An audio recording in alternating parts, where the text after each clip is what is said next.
তো নমস্কাৰ বন্ধুবান্ধৱীসকল, কেনেকুৱা আছে? নিশ্চয় ভালে আছে। তো আত্মনিৰ্ভৰশীল অসম অভিযানটো সকলোৱে এপ্লাই কৰিছে, ইণ্টাৰভিউ দি আছে। এতিয়া বৰ্তমান কনচেপ্ট ফৰ্ম যিটো চিভিলৰ কাম চলি আছে, আপোনালোকৰ চিভিলটো চেক কৰিব অফিচৰ পৰা, সেইবাবে এই ফৰ্মটো ছাবমিট কৰিব লাগিব। বৰ্তমান এইটো চিভিললৈ চলি আছে এতিয়া, কাৰণ আপোনালোকৰ চিভিলটো চেক কৰি তাৰ পিছত লোনটো দিয়া হ'ব। যদি চিভিল ভাল থাকে তেন্তে লোনটো পাব, চিভিল বেয়া থাকিলে লোনটো নাপায়। তো মোৰো এনেকুৱাই হৈছিল, মোৰ চিভিল ভাল আছিল বাবে মই লোনটো পাইছিলোঁ যোৱা বছৰ 2024-ত।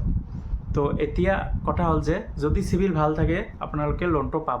তো ফ্ৰেণ্ডসকল, ইম্পৰ্টেণ্ট কথা হ'ল যে আত্মনিৰ্ভৰশীল অসম অভিযান যিটো 2 লাখ টকা আঁচনি, তো এইটো ফাইনেল ৰেজাল্ট কেতিয়া দিব, কোনে কোনে ছিলেক্টেড হ'ব, তো সম্পূৰ্ণ তথ্য ভিডিঅ'টোৰ জৰিয়তে আজি গম পাই যাব।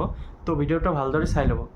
তো ফ্ৰেণ্ডসকল, ইতিমধ্যে কোনো ধৰণৰ ফাইনেল ৰেজাল্ট ওলোৱা নাই। কিছুমানে কৈ আছে যে ফাইনেল ৰেজাল্ট ওলাইছে, মেৰিট লিষ্ট ওলাইছে, ইমান তাৰিখত দিব, যোৱাকালি ওলাব, আজি ওলাব বা একমাহ পিছত ওলাব। কোনো ধৰণৰ এনেকুৱা গভৰ্ণমেণ্টৰ পৰা ন'টিছ অহা নাই।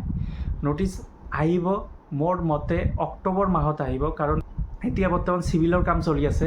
চিভিল অক্টোবৰ মাহটো সেইবাবে মই ক'লোঁ, কাৰণ ইয়াৰ আগৰ বছৰ এই আত্মনিৰ্ভৰশীল অসম অভিযান 2 লাখ টকা মই লাভ কৰিছোঁ, তাৰে 1 লাখ টকা মোক দিছে। তো অক্টোবৰ মাহতে মোৰ মোবাইলত এটা মেছেজ আহিছে, ইউ আৰ ছিলেক্টেড ফৰ আত্মনিৰ্ভৰশীল অসম অভিযান 1.0। তো এনেকুৱা ধৰণৰ এটা মেছেজ আহিছে যে মই ছিলেক্টেড হৈছোঁ আত্মনিৰ্ভৰশীল অসম অভিযানৰ, মই এই 1 লাখ টকা প্ৰথমত মোক দিব। তো এনেকুৱা ধৰণৰ এটা মেছেজ আহিছে।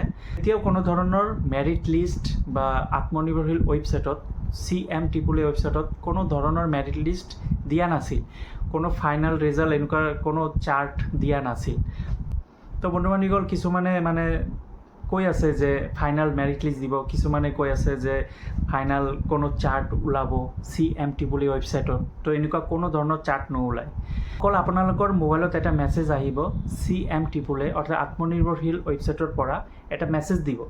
এই মেছেজত লিখা থাকিব যদি আপোনালোকে ছিলেক্টেড হয় তেন্তে মেছেজটো আহিব, আৰু যদি ছিলেক্টেড নহয় তেন্তে একো মেছেজ নাহিব। তো তেতিয়াই বুজি পাব যে আপুনি ছিলেক্টেড হৈছে। তো এনেকুৱা ধৰণৰ মোৰ এটা মোবাইলত মেছেজ আৰু ইমেইল আহিছিল। তো তেতিয়া মই গম পালোঁ যে এইটোৰ কোনো ফাইনেল মেৰিট লিষ্ট নাহে, কাৰণ ময়ো ভাবিছিলোঁ যে মেৰিট লিষ্ট আহিব নেকি। তো 2024-ত এনেকুৱা হৈছিল পদ্ধতি, এইবাৰো ছেমে হ'ব। এইবাৰো কোনো ধৰণৰ মেৰিট লিষ্ট নোলায়। আপোনালোকে চাগে অক্টোবৰ নতুবা নৱেম্বৰ মাহত আপোনালোকে ৰেজাল্ট পাই যাব। ৰেজাল্ট বুলি ক'লে আপোনালোকৰ মোবাইলতে মেছেজ আহিব। যদি ছিলেক্টেড হয় তেন্তে আপোনালোকৰ মোবাইলত মেছেজ এটা আহিব, আৰু যদি ছিলেক্টেড নহয় তেন্তে কোনো ধৰণৰ মেছেজ নাহিব।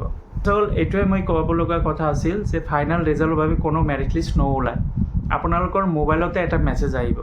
তো ইয়াৰ আগৰ ভিডিঅ'ত মই দেখাই দিছিলোঁ এনেকুৱা টাইপৰে মেছেজ। তো ইয়াতেও আজিও দেখাই দিলোঁ, ডিছপ্লেত এনেকুৱা টাইপৰ এটা মেছেজ আহিব, আপোনালোকে চাব পাৰিছে। তো এইটোৱে যদি আহে তেন্তে ভাবিব আপুনি ছিলেক্টেড হৈছে। আৰু প্ৰথমত মোক 75,000 টকা দিছিল, তাৰপিছত 2 মাহ পিছত 25,000, টোটাল 1 লাখ টকা মোক দিছিল। এইটো 2024-ত। এতিয়া 2025 চলি আছে, এই বছৰতো 1 লাখ টকা দিব। তো মোৰ 2 লাখ টকা হৈ যাব, আৰু আপোনালোকে পাব, যিসকলে ছিলেক্টেড হ'ব সিহঁতেও পাব টকা। তো বেষ্ট অফ লাক থাকিল। ইণ্টাৰভিউটো হৈ গ'ল, এতিয়া চিভিলৰ বাবে কাম চলি আছে। চিভিলৰ পিছত নেক্সট ষ্টেপ কি হ'ব তো আপোনালোকক জনাই দিয়া হ'ব। ভিডিঅ'টোৰ লগত জড়িত হৈ থাকক, আৰু যিসকলে ছাবস্ক্ৰাইব কৰা নাই ছাবস্ক্ৰাইব কৰি বেল আইকনটো প্ৰেছ কৰি দিব। ধন্যবাদ।